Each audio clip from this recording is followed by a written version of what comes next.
Okay, Collin, why don't you tell us a little bit about yourself and how you got into commercial fishing? I know you're at the very beginning of this wonderful career.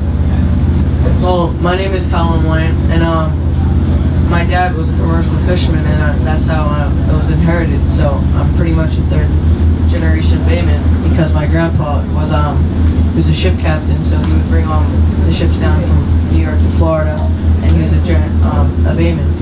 So my dad was he used to get green crabs and eels, and he used to smoke eels and salmon and everything, and he used to sell it. And that's pretty much how I got into fishing, because I used to go on the boat with him and go green crab and yeah.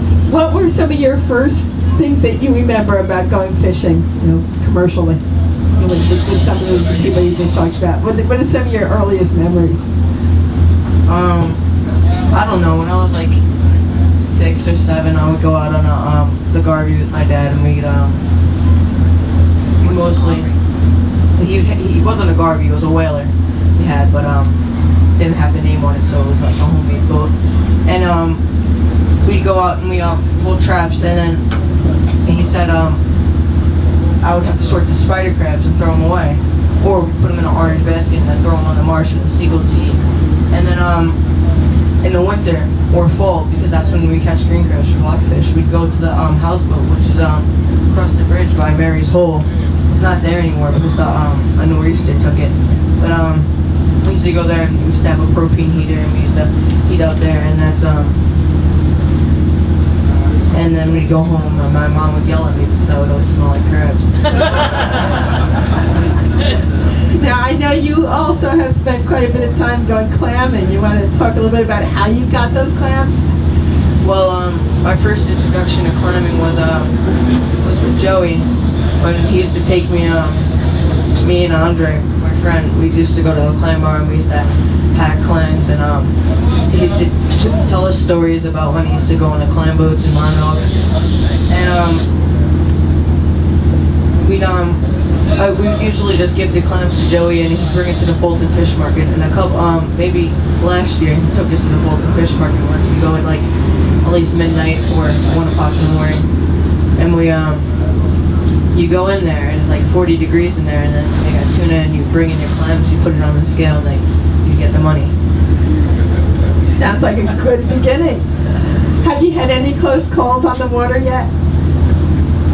Have you ever gotten yourself in a storm or something that put you in danger?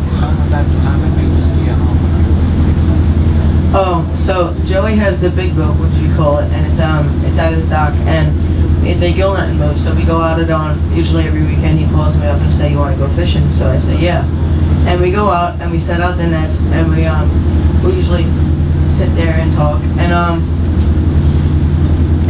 then it was really rough one day, and in like 2013 there was a earthquake, a little earthquake here. So I was out in the water with him, and the waves got really rough. Emily was like, "What is this?" And then we drove home, and I was like 10 years old, and it was my first time driving a big boat. Oh my God. Yeah, and he was cleaning all the fish in the back, so. Tell him how high you had to stand up to see out the window. I used to have to stand on like a block of wood or anything to see over the window. Yes. I'd like to know how old he is. I'm Collin? 13. Okay, the question was, Collin, how old are you? I'm 13. Okay, 13 and a half almost. I'm 84 and a half. And Bob Doxey is 84 and a half. So, Collin, have you done any duck hunting? No, because I'm not old enough. Well, I am old enough. When you're 10 years old, you can get a license, but have you gone out with other people? Yeah, I've gone out and I've observed what they do, and we sit in a blind, but I wouldn't shoot the guns, and I mean, it's pretty cool to watch, and it's funny when the ducks go by, they get all excited, and then they start shooting decoys, and the decoys start singing.